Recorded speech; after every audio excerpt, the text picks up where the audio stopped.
Bénissez-moi, mon père, car j'ai péché. » La voix est basse, légèrement tremblante. Une femme, la trentaine peut-être. Sa respiration vacille entre chaque mot, oscillant entre la culpabilité. Non, la panique. Je ferme les yeux, expirant lentement. Une nouvelle pécheresse. « Continuez, mon enfant, » dis-je avec une patience feinte. « Je voulais pas que ça arrive, » a-t-elle balbutié. « J'étais juste en colère. Il n'arrêtait pas de me crier dessus, alors je l'ai poussé. Fort. Il a frappé sa tête et, après, il bougeait plus. » Homicide involontaire. Je garde une voix posée. « Et qu'avez-vous fait ensuite ?» Elle renifle. « J'ai nettoyé, j'ai essuyé le sol, les murs, j'ai même brûlé le tapis. Je pensais que c'était suffisant. Mais maintenant, je peux pas m'empêcher de penser. Et si j'avais oublié quelque chose ?» Elle a oublié quelque chose. Mes doigts tapotent légèrement la cloison en bois. « Et où se trouve le corps maintenant ?» Elle marque une pause. Je l'imagine en train de revivre la scène dans sa tête. « Enterré », finit-elle par chuchoter.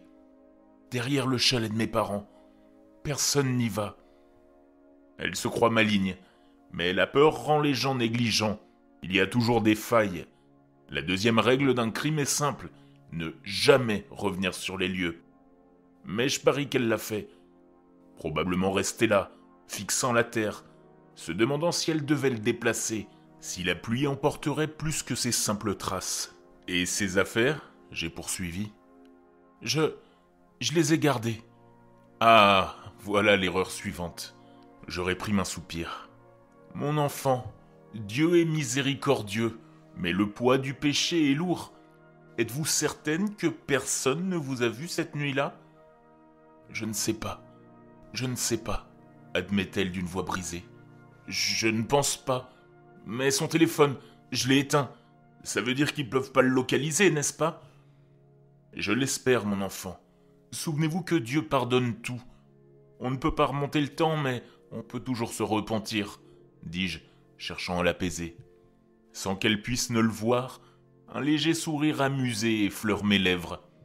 Elle pense naïvement qu'éteindre un téléphone le rend invisible, qu'aucun enquêteur ne vérifiera les antennes relais à proximité, qu'aucun ne se demandera pourquoi la dernière localisation connue d'un homme se trouve dangereusement près de chez elle.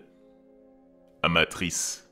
Il ne lui faudra pas longtemps avant que la culpabilité ne la ronge et qu'elle se rende d'elle-même à la police.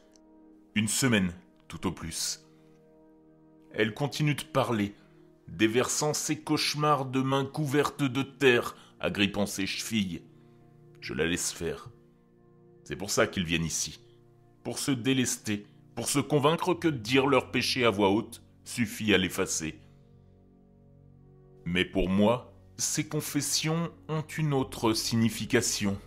Depuis des années, j'écoute les voleurs, les meurtriers, ceux qui laissent leur pulsion dépasser leur raison. Et à chaque fois, je prends note de leurs actes abominables, des petits détails qui les amènent dans ce confessionnal, à murmurer leurs secrets derrière la grille. Je ne les juge pas, non. J'apprends d'eux. Ils ne réalisent pas ce qu'ils me donnent. Une carte des erreurs à ne pas commettre, un guide des fautes fatales. Ainsi, lorsque viendra mon tour d'agir, je ne ferai aucune erreur.